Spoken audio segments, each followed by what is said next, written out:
Kali ini saya di Hotel Rancamaya.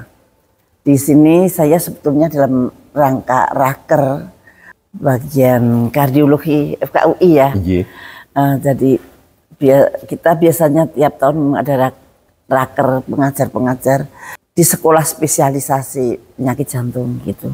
Nah, sekarang saya di sini saya punya tamu yang sangat istimewa. Dia adalah Profesor Budi Setianto. Beliau adalah sahabat saya ketika kita sama-sama menjadi pengajar di FKUI. Dan beliau ini ahli filsafat. Padahal beliau itu ahli penyakit jantung dan pembuluh darah, tapi beliau juga dosen filsafat di S3. Filsafat logika aja. Filsafat logika di FKUI ya. FKUI. Beliau ini sahabat saya dari dulu dan orangnya memang lembah manah dan waduh, kalau ini luar biasa. Berlebihan barangkali. Selamat datang Mas Budi. Prof Budi ini selalu tersenyum dan kalau orang bilang Prof Budi itu kolam susu karena semua orang kalau curhat pada beliau dan beliau adalah tempatnya teman-teman untuk curhat. Beliau sangat istimewa. Beliau seorang profesor ahli jantung dan pembuluh darah, tapi dia mempunyai produk buku yang sangat luar biasa. Buku itu sangat Candra Jiwa. Buku Candra Jiwa di Indonesia. Dan buku itu sangat berharga, Prof, karena jarang seorang dokter, profesor mengarang buku yang tidak tentang kedokteran, tapi tentang filsafat ya. Sebetulnya juga tentang kedokteran itu, karena itu berdasarkan ya maksudnya bukan anatomi, disertasi. Bukan fisiologi. Oh ya, ini jiwa, ini, masalah jiwa. Ini tapi masalah jiwa. Jadi judulnya apa, Prof? Candra Jiwa Indonesia. Itu apa itu artinya, Prof? Jadi Candra Jiwa itu adalah suatu konsep Indonesia tentang kemanusiaan dan kealam semestaan. Wah, jadi suatu human and world view begitu. Karena ini sebetulnya berdasarkan dari suatu disertasi Indonesisch Mensbeeld als Basis in Psikoterapi. Jadi suatu disertasinya Dr. Sumantri Harjoprakoso di Rijksuniversiteit di Leiden tahun 1956. Oh, iya. Oh, belum lahir ya, banyak yang belum lahir ya. Pasti banyak belum. Saya umur 6 tahun itu. Kalau begini saya umur 37, kalau saya buka 73. Ya. Terus isinya seperti apa? Ini bukan sinopsis lengkap tapi coba garis besarnya. Jadi isinya itu sebetulnya memang luas ya. Itu bercerita bahwa manusia itu sesungguhnya manusia spiritual. Begitu. Bagaimana itu artinya manusia spiritual? Jadi manusia spiritual itu di dalam diri manusia itu sebetulnya spiritual yang dibungkus oleh jasmaninya. Jadi spiritual itu suatu alam sejati. Kalau ini alam semesta, maka di dalam diri manusia itu ada alam sejati. Alam sejati adalah suatu konsep yang imateri atau non material. Jadi konsep ketuhanan, konsep spiritual, begitu. Bungkusnya adalah jasmani, di mana jasmani itu ada jasmani kasar, panca indera dan badan ini serta anggota badan. Sementara itu yang halus itu adalah psike. Kalau tadi yang kasar namanya soma, maka itu adalah psike. Nah, di dalamnya itu spiritual. Nah, sebetulnya ini adalah memiliki hubungan antara yang spiritual, kesadaran yang agung dengan jasmani yang halus dengan jiwa itu. Oh, jadi sangat penting ya. Jadi karena Prof itu menuliskan, Prof seorang dokter ya, tentu saja ada hubungannya. Jadi menurut Prof, spirituality itu ternyata sangat berperan di dalam kesehatan gitu ya. Iya, sepertinya begitu. Kira-kira spirituality apa dan bagaimana yang berhubungan dengan mencegah penyakit jantung? Ini spirituality yang dimaksud alam sejati manusia atau alam ketuhanannya ini diyakini kan memiliki potensi yang omnipotensi. Ada konsep semacam kemahakuasaan. Itu bisa mengalir di dalam jasmani halusnya manusia berupa suatu harmoni. Di dalam jiwa manusia ini kan ada daya dorong yang namanya nafsu-nafsu. Kemudian ada daya fikir atau angan-angan manusia dan daya rasa perasaan dalam diri manusia. Nah, ini terjadi harmoni. Ketika semua ini menjadi harmoni, oleh karena itu berarti semua sistem biomarker itu menjadi keseimbangan. Kalau homeostase seimbang, maka plak-plak tidak akan terjadi mestinya. Mudah-mudahan begitu. Manusia juga menjadi manusia yang berbudi luhur atau manusia yang sudah dan itu tidak kena sakit jantung gitu ya. Tidak teorinya begitu, sedikitnya memberikan suatu mesti kalau sudah begitu ya makannya mestinya makan seperti Nabi, berhenti sebelum kenyang, memilih suatu makanan juga yang bagus karena jiwanya tenang. Kalau jiwa tenang itu dia bisa berpikir tenang bisa memilih sesuatu yang betul utama yang bagus. Justru mulai makan sebelum lapar. Nah, apakah ada hubungannya dengan psikoterapi? Secara tidak langsung itu kan membuat preventif, psikopreventif. Oh, psikopreventif. Ya. Bukan terapi ya? Ya, sekaligus. Dan psikohigienis. Karena dengan demikian manusia ini akan sadar bahwa ada tugas yang ekstroversi, yang tugas kemanusiaan, dan ada tugas ketuhanan. Ini yang membuat keseimbangan begitu. Jadi kalau terlalu keduniawian juga enggak bagus. Terikat keduniawian enggak bagus. Terikat keduniawian. Kalau terikat ke mestinya bagus. Kalau itu bagus ya. Jadi tidak imbang-imbang ya. Bukan di tengah-tengah ya. Tapi harus harus ke dalam. Karena itu ada dorong tentang kebaikan dalam namanya nafsu yang warnanya putih, kuda putih, mutmainah. Kalau sama Bu Fadilah mungkin ya ayat Tuhan nafsul mutmainah dan seterusnya. Jadi jadi benar ya itu kalau seimbang maka imunitasnya juga akan meningkat. Iya. Jadi untuk melawan dan bisa melawan pandemik bisa. Itu mesti jiwa kita harus seperti yang Prof tadi bilang ya, spiritualitinya harus tinggi untuk mengimbangi dari rangsangan-rangsangan keduniawian. Nah kemudian di dalam psikopreventif itu bagaimana peranan kearifan lokal? Sebetulnya ini kan juga misalnya herbal gitu. Wah ini istimewa ini. Ya memang kearifan lokal itu juga menarik. Misalnya begini, herbal itu misalnya dipilih yang berhati-hati dengan yang asin, yang gurih dan yang manis. Itu hati-hati kearifan untuk prevention ya, untuk mencegah. Jadi kalau keasinan dia darah tinggi. Itu ingat jangan terlalu asin. Jangan terlalu manis, jangan terlalu gurih. Tiga-tiganya akan mendatangkan penyakit. Ini kan yang gurih kan lipid kan. Kemudian yang gurih, yang asin dan yang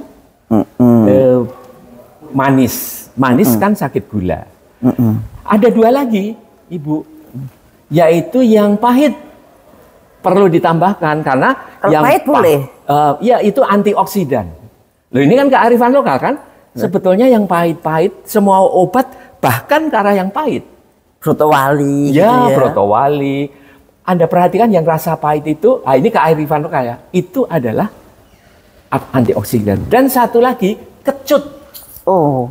Jadi kecut ini adalah sebetulnya yang kecut ini kan peluruh lemak. Jadi ini yang positif. Jadi itu kearifan lokal yang saya ceritakan.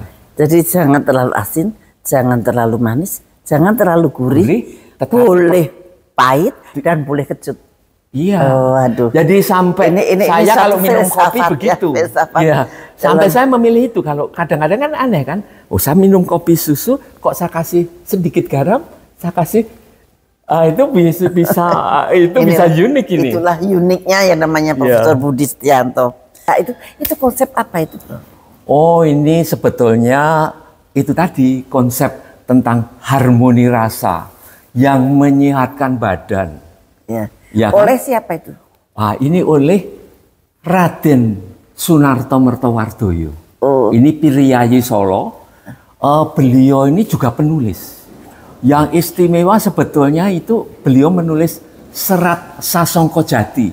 Nah, kalau yang dasa sila, yang 10 tadi ya. 10 tadi yang untuk pengabdian. Ya, pengabdian kepada kita ya. Manusia ya. Yang pertama berat Tuhan, yang kedua tadi. Itu konsep siapa? Ya, itu sebetulnya adalah suatu konsep tentang bagaimana kita berhadapan dengan masyarakat. Kan dari 10 itu hidup. Ya konsep hidup yang paling penting sebetulnya kan kasih sayang kepada sesama hidup. Dari 10 itu. Ya, itu yang terakhir. Ya, yang terakhir lah. Itu adalah juga konsepnya Raden Sunarto Mertowardoyo, Piriyayi Solo yang juga menulis. Tahun berapa buku. Ya beliau menulis itu? Jadi kira-kira tahun 49, tahun 50-an. Bukan. Kalau mengenai yang harmoni 5 rasa, itu konsep sepertinya ketika beliau ini kan TNI Angkatan Darat, Kapten TNI Angkatan Darat yang bekerja di bidang farmasi. Oh. Iya, di bidang farmasi barangkali terinspirasi ya, untuk masyarakat. Ilmunya. Ini kan sebetulnya kan kesederhanaan, suatu kearifan lokal begitu. Beliau bekerja dulu di Kuitang, di Kuitang Jakarta sebagai kapten. Oh iya. Nah sekarang kita beralih skup sedikit, Prof. Tapi masih tetap filsafat tentang profesor. Serem sekali. Beneran profesor, ya, profesor yang sah, profesor yang beneran. Tapi sekarang ini ada suatu kecenderungan pejabat-pejabat yang tidak mengajar itu memakai nama profesor. Kalau bekas pengajar ya masih sebetulnya bekas pengajar kemudian menjadi menteri atau menjadi apa ya profesornya seharusnya tidak usah dibawa ya. Tapi sekarang itu banyak sekali yang memakai nama profesor padahal dia bukan pengajar. Menurut Anda bagaimana? Ini memang suatu yang perlu kita pertimbangkan lah, bahwa yang sudah pejabat mungkin sebaiknya jadi pejabat. Iya, jadi profesor itu kan sebetulnya cuma jabatan. Dan juga profesor jabatan seorang guru. Seorang guru, ya. Jadi suatu profesi seorang guru. Kemudian juga profesor sebagai tanda bahwa dia sudah mengajar sekian puluh tahun di dalam suatu ilmu pengetahuan tertentu. Sudah membuat buku, sudah membuat presentasi, bahkan sudah menjadikan doktor sama mahasiswa S3 dan sebagainya. Nah, itu saja sebetulnya. Jangan menyalahgunakan namanya profesor. Jadi tidak perlu Anda untuk mengatakan bahwa Anda hebat itu harus profesor. Benda sama sekali. Itu. Dan mungkin juga masyarakat juga mulai sekarang mungkin supaya jangan melakukan sekularisasi. Misalnya begini, seorang memanggil Dokter Budi, maaf Prof. Nah, itu saya selalu nggak usah. Ya udah dokter aja mau saya. Kayak kemarin rektor UII ya kalau nggak salah. Waduh. Yang jangan mengeluarkan surat edaran, jangan cantumkan profesor saya. Menarik sekali itu. Jadi itu luar biasa. Saya bisa saja dipanggil Mas Budi gitu sama. Ya nggak apa-apa. Ya nggak apa-apa, nggak usah dipanggil atau Bud begitu, nggak usah dipanggil profesornya, supaya barangkali tidak melakukan desakralisasi gitu, sehingga pejabat-pejabat ya fokus kepada tugasnya misalnya begitu. Sebetulnya pejabat juga nggak ada masalah kalau dia mempunyai waktu untuk mengajar, sedikitnya memberikan suatu studium generale, karena kan mungkin juga pejabat itu kan juga sibuk, tetapi kan mahasiswa juga perlu juga mempunyai akses kepada pengetahuan yang dimiliki oleh orang-orang yang istimewa itu. Nah sekarang pertanyaan yang terakhir. Saya tuh melihat akademisi itu hebat-hebat sekali, apalagi dokter-dokter, dokter spesialis, super spesialis, luar biasa. Kayak tadi malam raker kita, waduh saya kagum banget dengan anak-anak muda yang sangat pinter-pinter. Tapi saya kok melihat ya bahwa akademisi tidak semua, tapi kebanyakan itu seperti kata dalam tempurung dalam menyikapi permasalahan-permasalahan nasional, permasalahan-permasalahan bangsa dan negara. Jadi seperti terpisah dengan kehidupan bangsa dan negara. Seolah-olah kan saya kan ahli ini, jadi kewajiban saya hanya transfer of knowledge, kewajiban saya hanya melayani, dan kewajiban saya hanya meneliti. Tridharma perguruan tinggi. Iya. Tapi kok tidak ada ya di situ nasionalismenya kok saya lihat ya, mudah-mudahan penglihatan saya salah, bagaimana sikap para akademisi yang hebat-hebat terhadap kehidupan bangsa dan negara. Wah, ini berat ini.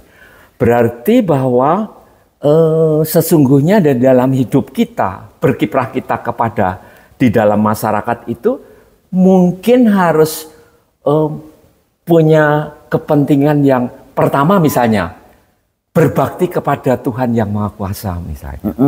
Itu kan satu. Yang kedua, berbakti kepada utusan Tuhan. Ya kan? Tuhan itu punya utusan, baik kepada manusia maupun sebagai malaikat juga utusan Tuhan. Terus? Jadi, kemudian yang ketiga, inilah berbakti kepada tanah tumpah darah. Sesudah berbakti kepada tumpah darah, kan mestinya setia kepada apa itu? Setia kepada Khalifatullah atau kepada pemimpin negara. Ini 4 ini istimewa itu. Nah, baru sesudah itu berbakti kepada orang tua. Kalau orang ini kan berbakti kepada saudara tua, berbakti kepada guru, dan berbakti kepada ilmu yang bermanfaat. Ini 8. Yang ke-9 adalah kasih sayang kepada sesama hidup. Bukan pada sesama manusia, sesama hidup. Baru yang ke-10, menghormati semua agama dan kepercayaan. Serem kan? Luar biasa. Aduh, teman-teman, inilah uniknya Profesor Budi Setianto. Beliau ini memang unik. Dari ahli jantung dan pembuluh darah cuma ada satu yang seperti ini. Ya, tapi kata orang jangan banyak-banyak. Loh, menurut saya justru diperbanyak. Karena beliau ahli filsafat di dalam menurut saya beliau bisa mengijawantahkan ilmu filsafatnya di dalam kehidupan sehari-harinya beliau, karena beliau seorang ahli di bidang kesehatan, terutama di preventif dan rehabilitasi. Kan sama dengan panjenengan. Iya. Sebetulnya mempunyai background yang sama. Grup dalam ilmu kesehatan jantung dan pembuluh darah, kita memang satu grup yang itu preventif dan rehabilitatif. Oke, terima kasih banget, Prof. Terima kasih. Mudah-mudahan teman-teman semua bisa mengambil manfaat daripada apa yang kita bincang-bincangkan tadi. Terima kasih. Matur nuwun.